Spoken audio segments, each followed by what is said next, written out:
Dear readers, मैं रत्ना। 3 दिन के लंबे इंटरवल के बाद आज ब्लॉग लिखने का टाइम मिला। क्या करें, 16 साल 7 महीने और 3 दिन हो गए मेरी प्रमोशन को। मैं एक असिस्टेंट बैंक मैनेजर से फुल टाइम होम मेकर यानी गृहिणी बनी। ऑफिस का पहला प्रोजेक्ट याद रहे ना रहे, पर घर के सारे प्रोजेक्ट्स अच्छे से याद रहते हैं। मेरा पहला प्रोजेक्ट अब 16 साल का हो गया है। शैली नाम है उसका। मॉम, आपकी कॉफी। Thank you. पहले आई बोल। आई। और मेरा दूसरा प्रोजेक्ट 6 साल का हो गया है। इस प्रोजेक्ट का नाम है संजू। मम्मा, मेरा स्कूल बैग कहाँ है? लाइफ की भागदौड़ में अपनी बात आप तक पहुंचाकर मुझे बहुत सुकून मिलता है। मैडम, मेजरमेंट पे लाए हैं। आप कौन? और मास्टर जी क्यों नहीं आए? मास्टर जी का तबीयत खराब है और मैं इनका भतीजा हूँ। आइए अंदर है। ये साड़ी रखी है, ये तो इसकी फॉल बीडिंग भी करनी है और जो इसमें ब्लाउज पीस है उसे शैली के लिए ब्लाउज सिलना है। मास्टर जी, आप मेजरमेंट लीजिए।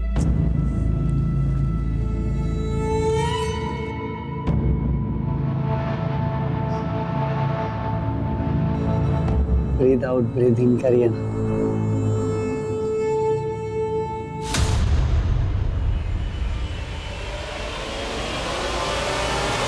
क्या बदतमीजी चल रही है? हाँ? निकल जाए यहाँ से और दोबारा अपनी शक्ल मत दिखाना। निकल यहाँ से।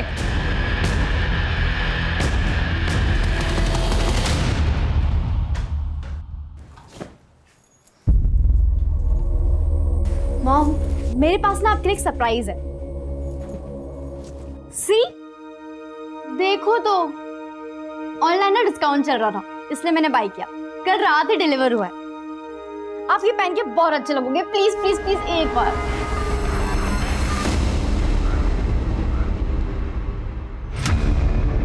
Hi baby. किसी को पता तो नहीं चला तुम मुझसे मिलने आ रही हो? बिल्कुल नहीं, मैंने डाउट नहीं होने दिया किसी को। हाँ। No phone calls. आप यस।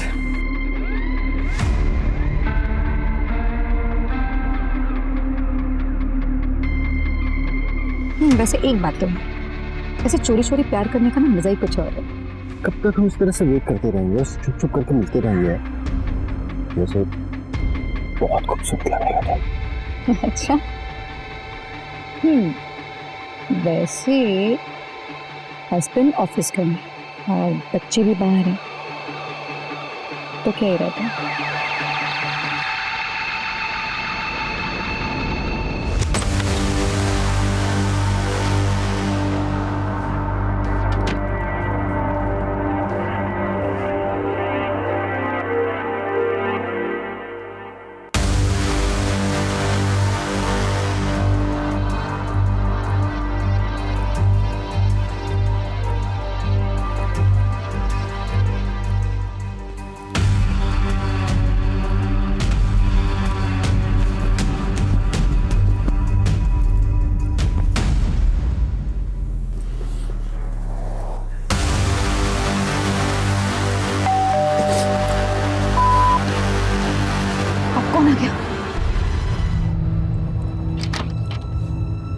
मैम आप यहाँ और संजू, क्या हुआ? मैम, स्कूल से कब से कॉल किया जा रहा है आपको, आप कॉल पिक नहीं कर रहे हैं। वो एक्सट्रीमली सॉरी मैम, लेकिन क्या हुआ? आपके संजू को बहुत तेज फीवर आया है और स्कूल के डॉक्टर छुट्टी पर हैं। हमने सोचा अगर आप इसे अपने फैमिली डॉक्टर को दिखाएंगे तो ज़्यादा बेहतर होगा। ठीक है ma'am, thank you so much. Okay, take care. Sanju, क्या हुआ? सुबह तक तो ठीक था, फिर अचानक से क्या हुआ? पापा। क्या हो बेटा, वॉमिटिंग हुई क्या? इसे डॉक्टर के पास लेकर चलते हैं। मैं बस चेंज करके आता हूँ। हाँ जी।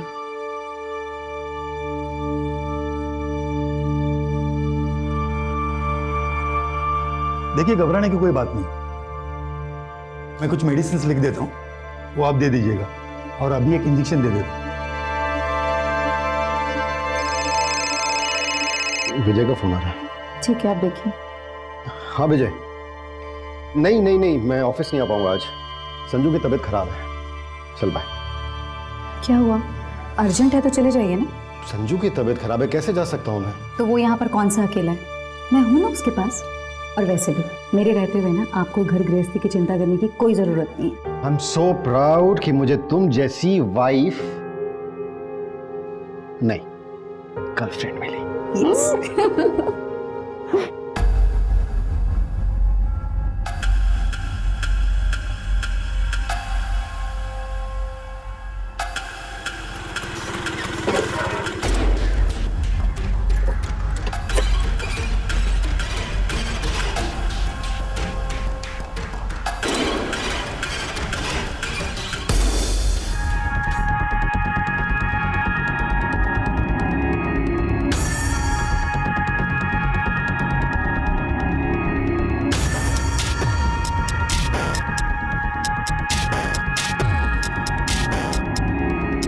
ओ लैला मजनू, इधर आओ। ये देखो इधर। शाने क्या ये रिकॉर्ड क्या तू? हाँ डिलीट करता उसको। कर डिलीट, कोई फायदा नहीं। उसे देख रहे, दोस्त है मेरी, उसके पास भी इस वीडियो की कॉपी है। 15,000 लगेंगे। तुम्हें ब्लैकमेल कर रहा है? डिलीट करो। पूरे पैसे दे तभी डिलीट करो। ए तेरा मुंह तोड़ दूंगा मैं, समझा? ज़्यादा होशियार हो गई। ये अपलोड कर दे तू। ओए रुक रुक रुक। अरे यार इतने में क्या होगा भाई? ये लो। चिंदी तो समझ के रख लो तुम्हारे पास। नहीं चाहिए तो अपलोड कर दे यार। नहीं चाहिए। नहीं नहीं नहीं रुको रुको, मेरी बात सुनो। अभी तुम इतना रखो, बाकी पैसे हम कल दे देंगे। कल 11 बजे बाहर में अगर कोई होशियारी की ना तो तुम दोनों को सोशल मीडिया पे स्टार होने से कोई रोक नहीं सकता। कल दे देंगे पैसे।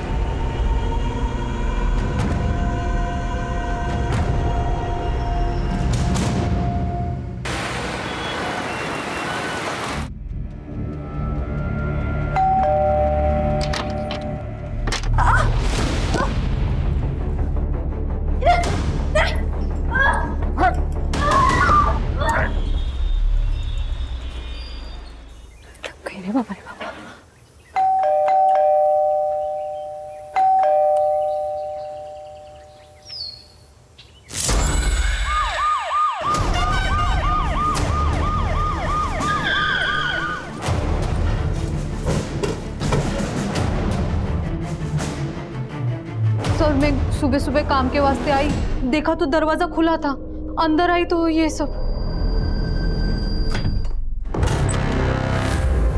सर घर में किसी भी चीज की चोरी नहीं हुई है सर, क्योंकि अलमारी लॉकर सब सेफ है। साहब लेकिन वैनी के जेवर गायब हो गए। सर किचन में फ्रिज के अंदर और बाहर ब्लड स्टेंस मिले हैं। खोलो इसे।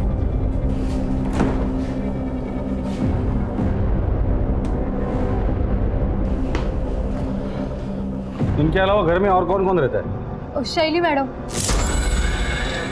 लेकिन साहब शैली मैडम कहाँ है? उसका कमरा कहाँ है? सर ऊपर है।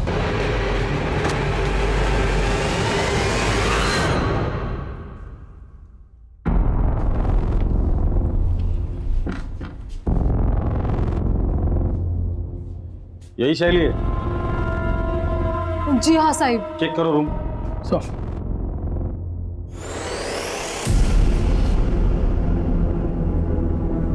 शैली का मोबाइल है? हाँ मैडम कहीं लॉक है। ताज्जुब की बात है, आजकल के बच्चे खाना खाना भूल जाते हैं लेकिन मोबाइल साथ में लेकर जाना नहीं भूलते। इसका मतलब शैली अपनी मर्जी से यहाँ से गई है या कोई जबरदस्ती उठाकर लेकर गया है। फोन को साइबर टीम में भेज दो। महेंद्र शैली की फोटो खींचो, हर पुलिस स्टेशन में सर्कुलेट कर दो और पेट्रोलिंग टीम को भी अलर्ट कर देना और शैली के बारे में और इन्फॉर्मेशन इनसे ले लेना। राजदीप मेरे साथ हो। सर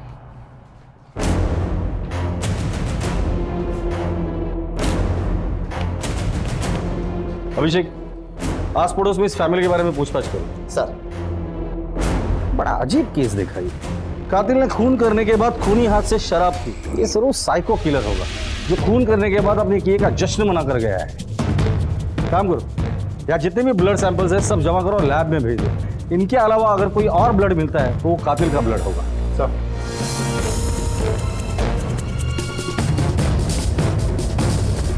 सर ये कुछ बताना चाहती हूँ। बोलिए। वो सर कल सुबह ना क्या बदतमीजी चल रही है? निकल जा यहाँ से। सोडणार नाही मी तुम्हाला। निकल यहाँ से।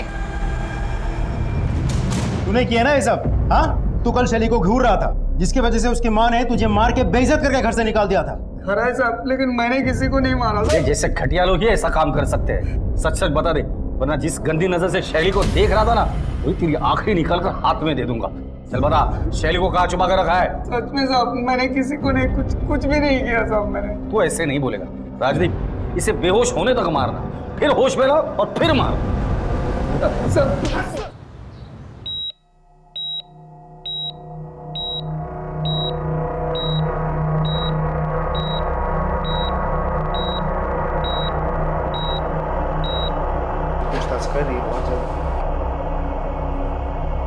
जी डॉक्टर साहब, पेशेंट की हालत कैसी है? सर पेशेंट की हालत बहुत ही क्रिटिकल है, but we are trying our best. Sir, Ratna के घर पे जो मोबाइल्स मिले थे वो अनलॉक हो गए। शैली के मोबाइल पे किसी रवि और जिग्नेश के मैसेजेस आए हैं। मैसेज में ऐसा लिखा है कि अपनी माँ को कहो किसी के सामने मुंह ना खोले वरना।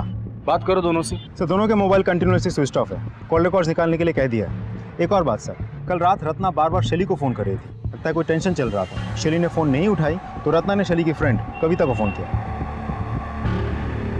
कविता? सर शैली अपने माँ से कल झूठ बोलकर हमारे सीनियर से मिलने गई थी।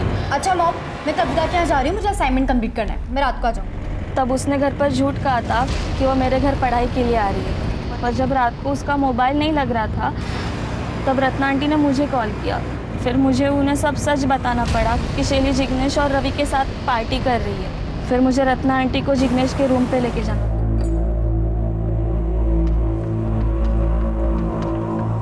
क्या चल रहा है यहाँ पर ये सब? हाँ, क्या कर रहे थे तुम मेरी बेटी के साथ?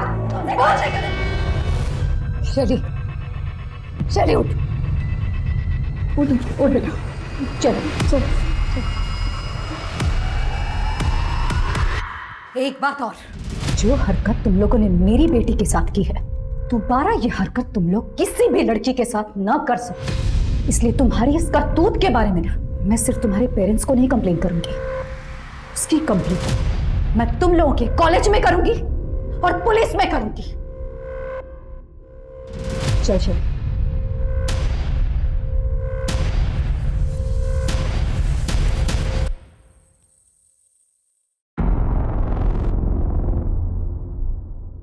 सर मैं कल रात यहीं पे रत्ना आंटी को लेके आई थी। ये जिग्नेश और रवि, इन दोनों के मोबाइल सर्विलेंस पे डाल दो, उनके माँ बाप से बात करो। अगर वो कुछ नहीं बताते तो उनके मोबाइल भी सर्विलेंस पे डाल दो और उनके डेबिट कार्ड, क्रेडिट कार्ड दोनों पे नजर रखो। इन दोनों के फोटोज हर जगह पे सर्कुलेट करो।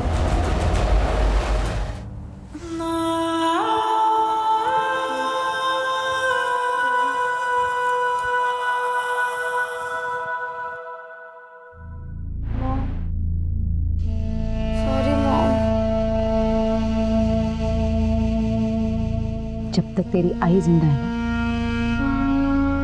तेरा कभी गलत नहीं हो सकता।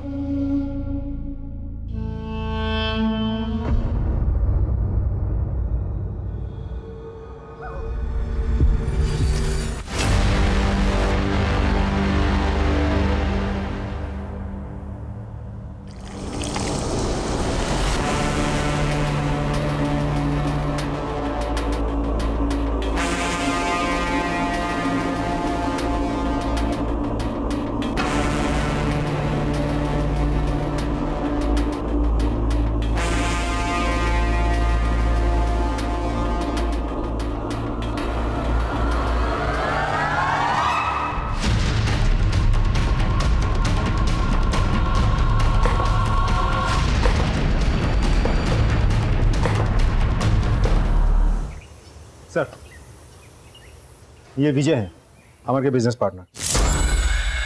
बस अब बता सकते कि अमर की किसी के साथ दुश्मनी थी, लड़ाई झगड़ा, या अमर को किसी ने धमकी दी थी? जी हाँ सर, एक्चुअली मैं वही बताने आपको आया हूँ कि कल रात। देखिए लियाकत जी, आप ये ठीक बात नहीं कर रहे हैं। ठीक से बात कर। क्या कर लेगा रे तू? क्या कर लेगा? लियाकत, हाँ, चुप रहे तो। क्या करेगा तू? काम बंद करेगा ना? चल काम बंद करके निकल। तुझे क्या लगता है तू अकेला ही है? हाँ, ये टाइल्स और मार्बल्स का सप्लायर। हमारा 11 लाख रुपए पहले क्लियर करिए, उसके बाद आपको जिससे काम करवाना आप करवा सकते हैं। लियाकत जी ठीक नहीं है। तेरे को ठोकू क्या? दोबारा पैसे मांगने के लिए आया ना तू, तेरे साथ साथ तेरी बीवी और बच्चों समेत सबको उड़ा दूंगा, समझा क्या तू? मैं बोल रहा हूं ना तेरे को। लियाकत अली, बस चलो इसको।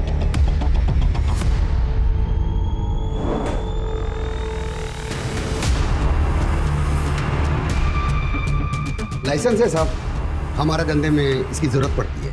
खामोखाम आप लोग मुझे इस केस में घसीट रहे हो। सैलाब में भेजो। जिस दिन मेरे हाथ में सबूत लग जाएंगे ना, तेरी शराफत की धज्जियां उड़ा दूंगा। लियाकत अली, हमारे परमिशन के बगैर शहर छोड़कर जाने के बारे में सोचना भी मत।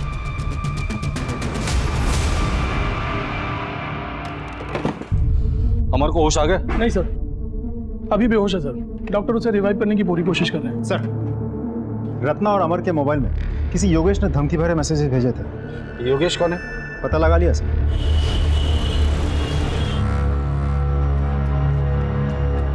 योगेश आपका बेटा है? नहीं साहब, हमारा बेटा नहीं। ये पिछले जन्म में हमने बहुत बड़ा कुछ पाप किया होगा, तो उसका बदला लेने के लिए इस जन्म में हमारे घर में पैदा हुआ। ओ बाबा, ओ बाबा, ओ कंजूस बुड्ढे, पैसे चाहिए मेरे को, पैसे दे, पैसे दे। चल काय झाला पोरे? तू खाना परोस चल। अरे कितनी बार तेरे को बोला, हाँ काही तेरी नौकरी कर, काम धंदा कर, ये धंदे छोड़ दे। फालतू शिकवायचं नाही मला, कत जायचं नाही माझ्या। ए बाबा, तेरे सामने हाथ जोड़ता हूँ, जा तू जा, निकल जाए यहाँ से। क्यों गई ना? योगेश की वजह से हम बदनाम हो चुके हैं। हमें शक है कि योगेश ने रत्ना नाम की औरत का रेप किया, मर्डर किया, उसके बेटे को मारा और उनकी जवान लड़कियों को अगवा किया है। योगेश इस वक्त कहाँ है? मालूम नहीं सर, मेरे बीच में एक बार उसका कोई रात को दोस्त आया था, रात भर उन्होंने दारू पी, सुबह उठ के चले गए। दोस्त के साथ वो गया था, आप जानते हैं उसे? क्या उसकी शक्ल याद है? नहीं सर, माझ्या डोळ्यात मोठी बिंदू है, स्पष्ट दिसत नहीं। योगेश के बारे में अगर कुछ पता चलता है तो सबसे पहले आप हमें इन्फॉर्म करेंगे।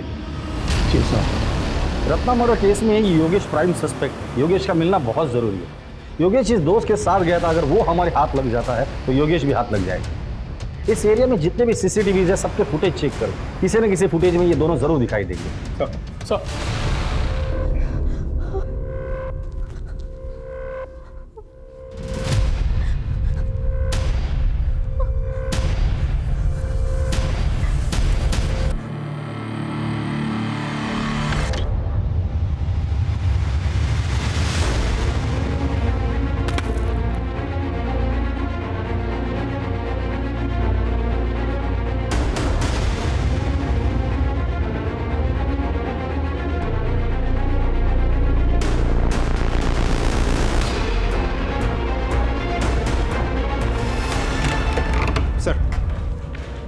योगेश का कॉल रिकॉर्ड आ गया।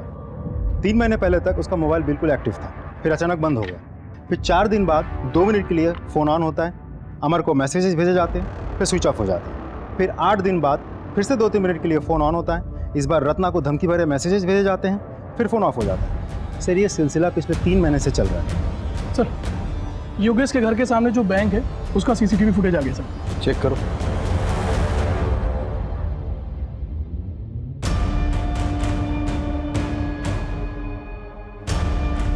यही वो आदमी जिसके साथ योगेश 3 महीने पहले कहीं चला गया था। इस आदमी के जरिए हम योगेश तक पहुंच सकते हैं। पता करो ये आदमी है कौन और कहाँ रहता है।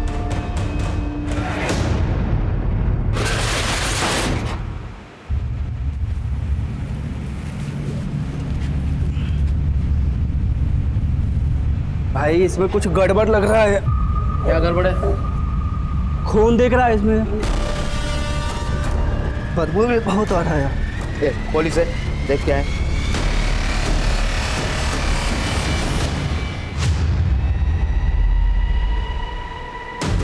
Hello police. Sir, AB road पे एक टेम्पो में लाश मिली है सर। वो लाश हमारे वहाँ दर्ज मिसिंग कंप्लेंट की फोटो के साथ मैच होती है। एक बात और सर, वो टेम्पो जिस मित्तल ट्रेडर के वहाँ से लोड हुआ था वो भी हमारे ही जुरिडिक्शन में आता है। ठीक है राजी सर, 30 का चार्ज ले लो और जिन लोगों ने मिसिंग कंप्लेंट दर्ज की थी उनको बुलाकर बॉडी की शिनाख्त करवा।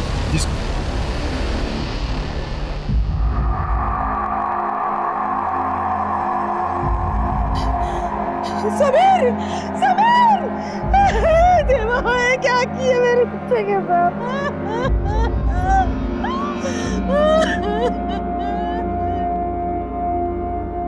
मैं आपका दर्द समझ सकता हूँ, पर तहकीकात तो हमें करनी ही पड़ेगी। समीर ने आपको कभी बताया था कि उसे कोई धमकी दे रहा है या उसका किसी के साथ लड़ाई झगड़ा ऐसा कुछ? नहीं साहब, ऐसा कुछ भी नहीं। हमें समीर के सामान की तलाशी लेनी होगी, शायद वहां से हमें कुछ क्लू मिल जाए। जी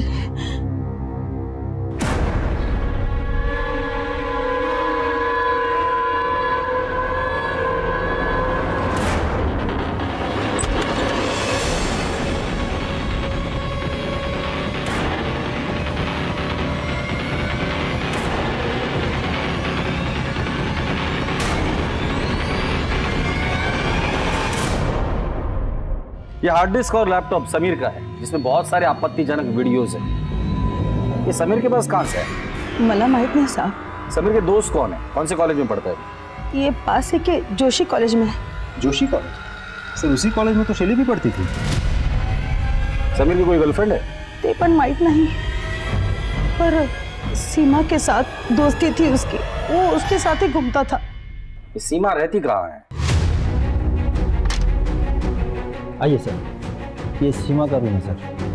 तलाशी लो। सर ये सीमा यहाँ कितने सालों से रेंट पे रह रही है? सर 2 साल से रह रही है। उसका परमानेंट एड्रेस है? जी सर है।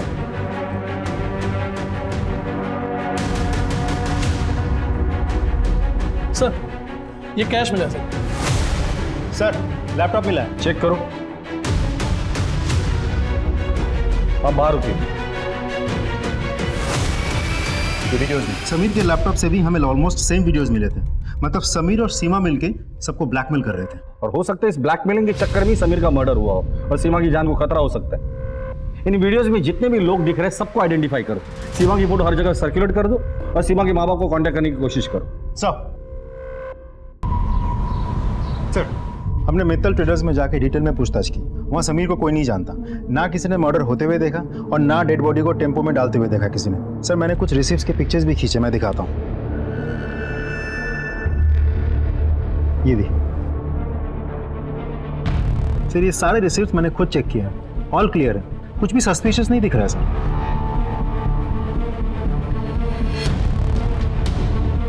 समीर और सीमा के पास जो वीडियोस मिले थे उसमें से लास्ट वाला वीडियो प्ले करो। पॉज करो। ये आदमी कौन है? हाँ हाँ माल पहुंचने वाला होगा, देखिए। अच्छा भी फोन करता हूँ थोड़ी देर में आपको। जी ये जो लड़का पीछे खड़ा है ये कौन है? अरे ये तो मेरा छोटा बेटा सूरज है। सूरज? जी।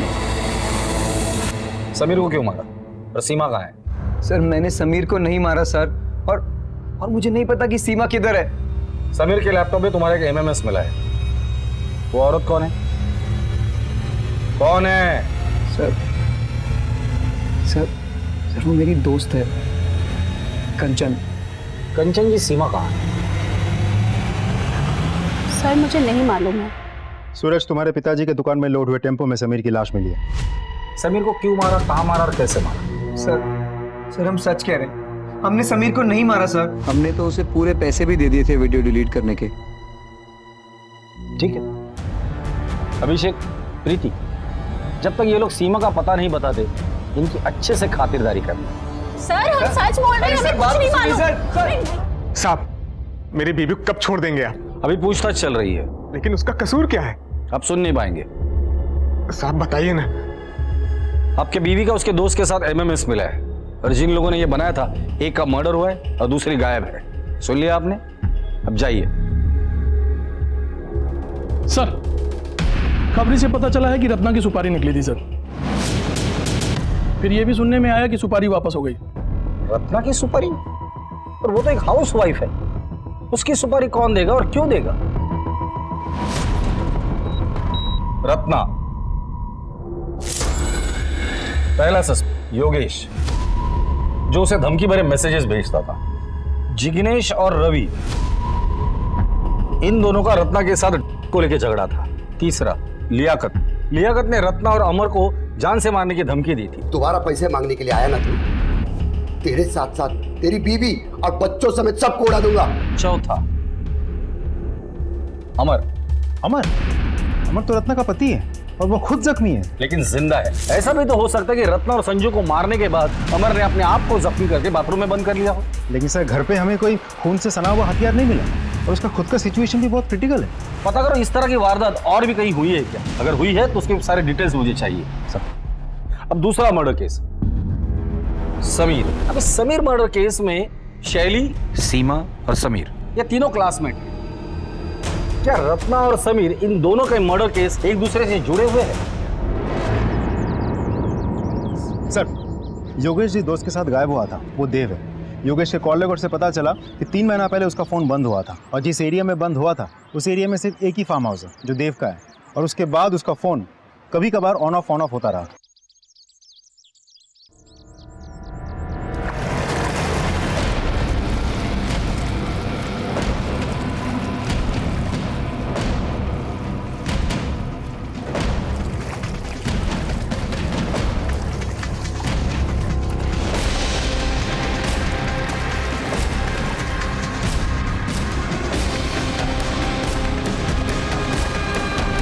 क्या आप योगेश को जानते हैं? जी, कॉलेज में हम लोग क्लासमेट थे।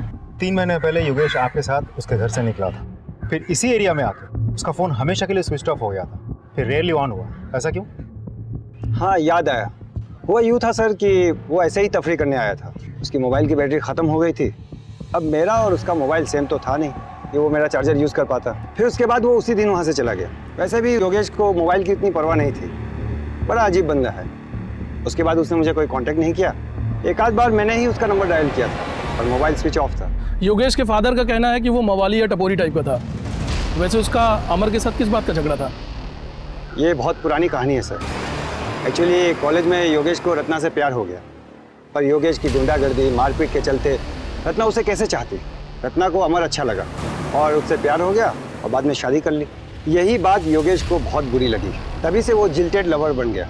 सोचा नहीं था कि कॉलेज की दुश्मनी अभी तक चलेगी और रत्ना का वो मर्डर कर देगा और अमर पर भी जानलेवा हमला करेगा।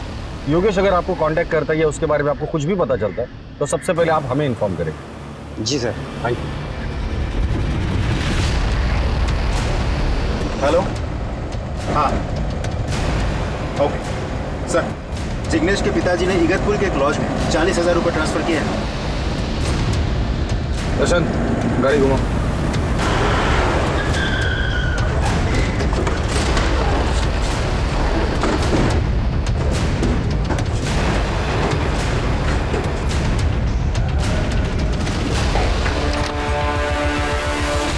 जिग्नेश और रवि, शैली कहाँ है? पता नहीं सर। मुझे तो पता होगा ना?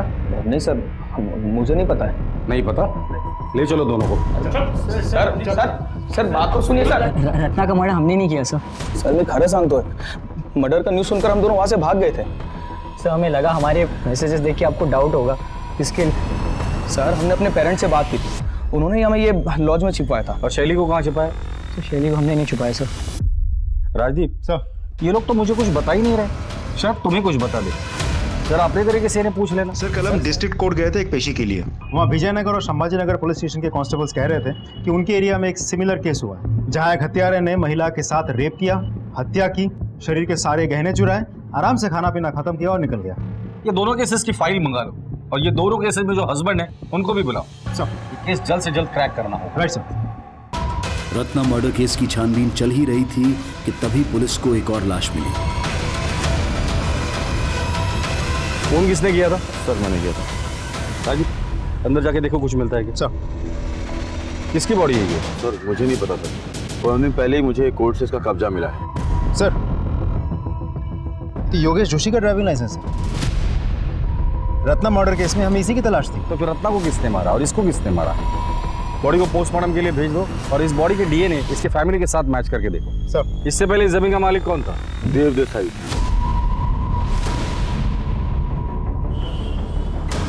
देखो सब अजब इत्तेफाक है। 3 महीने पहले योगेश गायब होता है, आखिरी बार आपके साथ था। फिर योगेश का फोन बंद होता है आप ही के यहाँ पर। अब योगेश की लाश मिल गई, वो भी ऐसी जमीन पर जिस पर आपका कब्जा था। अब तो बताइए योगेश को क्यों मारा? मैंने योगेश को नहीं मारा। राजीव घर की तलाशी लो। सर, आप बिना वारंट के अंदर नहीं जा सकते। ये वारंट चलेगा या इनसे भी वारंट दिलाओ? सर, सर मेरी बात सुनिए। सर मेरा यकीन कीजिए, कुछ नहीं है। सर आपको कुछ नहीं मिलेगा। इस कमरे में क्या है? सर ऐसे ही कोई पुराना सामान रखा हुआ है। चाबी दीजिए उसकी। सर वो खो गई है। महेंद्र, हथौड़ा लेके आ। सर मेरा यकीन कीजिए, कुछ नहीं है, आपको कुछ नहीं मिलेगा। तोड़ दे इसे। सर कुछ नहीं है सर। शैली, खोलो इसे। ये यहाँ क्या कर रही है? सर, इसने मेरी माँ और भाई को मार दिया और फिर मुझे यहाँ ले आया। इसे हॉस्पिटल लेके जाओ।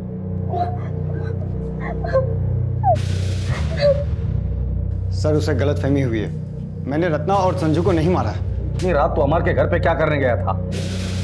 सर इन सब के पीछे अमर का ही हाथ है।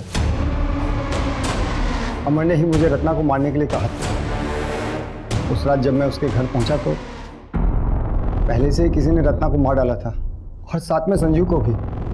अचानक शैली रूम से बाहर आई और वो मुझे हत्यारा समझने लगी। मैं शैली को मार नहीं सकता था क्योंकि वो मेरे दोस्त अमर की बेटी है। फिर मैंने सोचा कि जब पुलिस असली हत्यारे को पकड़ेगी या अमर को होश में आने के बाद ये बताएगा कि असली कातिल मैं नहीं कोई और है, तब मैं शैली को छोड़ दूंगा। और अगर अमर को होश नहीं आता और असली कातिल पकड़ा नहीं जाता तो शैली के साथ क्या करता?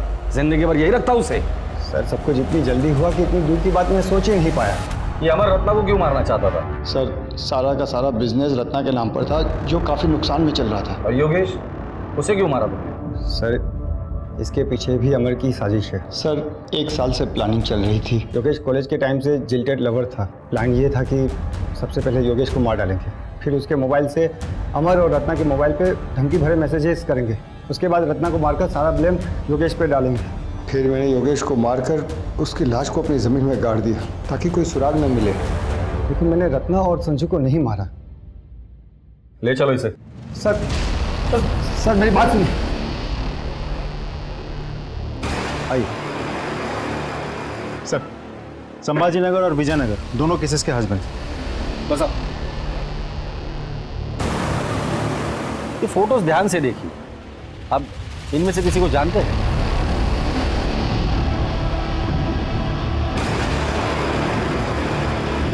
नहीं सर। नहीं सर। आपकी पत्नी की 4 महीने पहले हत्या हुई थी ना? जी साहब। क्या हुआ? साहब हम नए नए नासिक शहर में आए थे।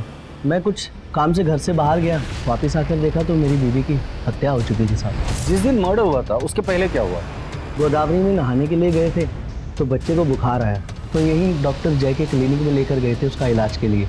और उसी रात मेरी बीवी और मेरे बेटे की हत्या हुई थी सर। आपकी बीवी की 1.5 महीने पहले हत्या हुई थी ना? जी सर। क्या हुआ?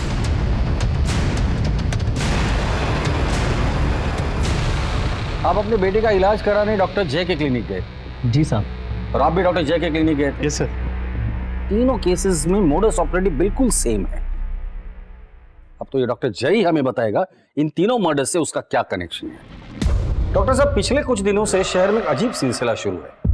संध्या अपने बच्चे के साथ आपके क्लिनिक में आती है, उसी रात संध्या के साथ रेप होता है और उसका मर्डर हो जाता है। फिर पूनम अपने बच्चे के साथ आपके क्लिनिक में आती है, उसी रात पूनम के साथ भी उसका रेप होता है, उसका मर्डर हो जाता है। फिर रत्ना आपके क्लिनिक में आती है और उसी रात रत्ना का भी रेप होता है और उसका मर्डर हो जाता है। तीनों केसेस में मोडस ऑपरेंडी सेम। कातिल पहले रेप करता है, फिर मर्डर, फिर उसी घर में शराब पीता है, खाना खाता है और चला जाता है। और हमने सुना है आपको भी खाने पीने का बहुत शौक है। देखिए साहब, मैं एक डॉक्टर हूँ, कोई कातिल नहीं। लोगों को बचाना मेरा काम है, उनको मारना नहीं। रत्ना का मर्डर जिस दिन हुआ था उस रात आप कहाँ थे? सर मैं कॉन्फ्रेंस में था। आपके क्लिनिक में और कौन कौन काम करता है? एक कंपाउंडर और एक नर्स। ठीक है, जरूरत पड़ेगी तो दोबारा आएगी। फिर पुलिस ने ऐसा पासा फेंका कि हत्यारा जाल में फंस गया।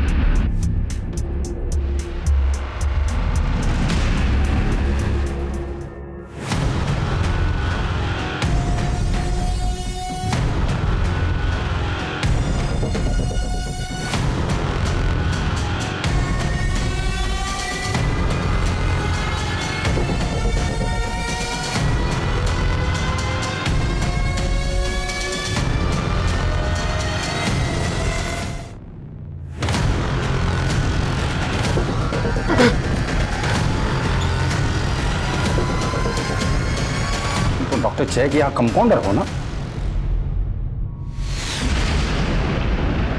साहब, मैं बहुत सीधा साधा आदमी हूँ। मैं सीधी सादी जिंदगी चाहता था। मैं जब काम करके घर जाता था, चाहता था कि मेरी बीबी मुझसे 2 मीठे बोल बोले, प्यार मोहब्बत से बात करे। मेरी गलत लड़की की शादी हो गई थी, सब जीना हराम हो गया था। वो चाहती थी कि उसका पति दिन रात मेहनत करके उसके हाथ में पैसे दे। तुम्हारी तनख्वाही कितनी है जो तुम मुझे दोगे, उसमें से भी काट कर? पिछले महीने भी तो दिया था तुमको, कुछ बचे होंगे। हाँ तो पिछले महीने क्या कितना दे दिया था? अरे मेरी तो किस्मत ही फूटी है जो तुमसे शादी हुई मेरी।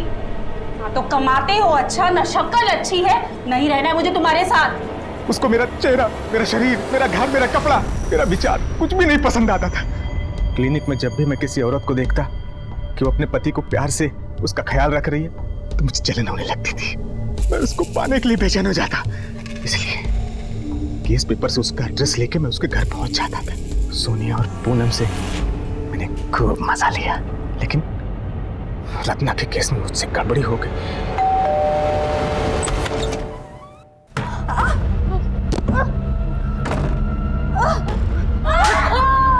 कुछ देर के लिए मुझे ऐसा लगता है कि वो मेरा ही घर है, वो मेरी पत्नी, और मार देता था क्योंकि और किसी और की नहीं हो सकती। रत्ना, संजू, रत्ना, संजू,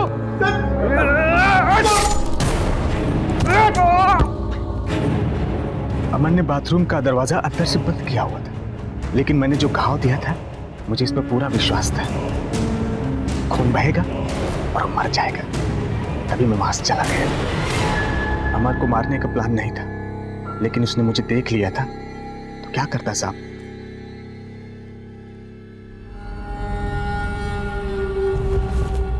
ये पेंडेंट तो हमने सीमा के गले में देखा था, हमने उसके फोटो में देखा था। जी सर। एक मिनट, समीर और सीमा तुम्हारे बीवी को ब्लैकमेल कर रहे थे। समीर का मर्डर हो गया और सीमा गायब है। इन सब के पीछे तू ही तो नहीं है? बोल। साहब, मेरी बीवी कंचन और उसका यार सूरज दोनों को फोन पे बात करते हुए सुना था कि सीमा और समीर उसका वीडियो बना के उसको पैसे के लिए ब्लैकमेल कर रहे हैं। मैंने सोचा अगर समीर को मार के सीमा को मैं अगवा कर लेता हूं तो ब्लेम कंचन पे जाएगा और मेरा बदला पूरा हो जाएगा।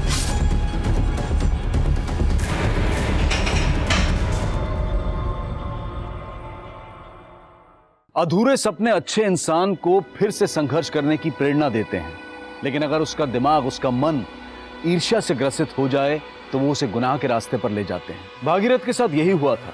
सुशील, संस्कारी और पति से प्रेम करने वाली पत्नी ना मिलने से वो इतना डिस्टर्ब हो गया था कि उसने अपने संपर्क में आने वाली सुशील और संस्कारी महिलाओं को अपना शिकार बनाना शुरू कर दिया।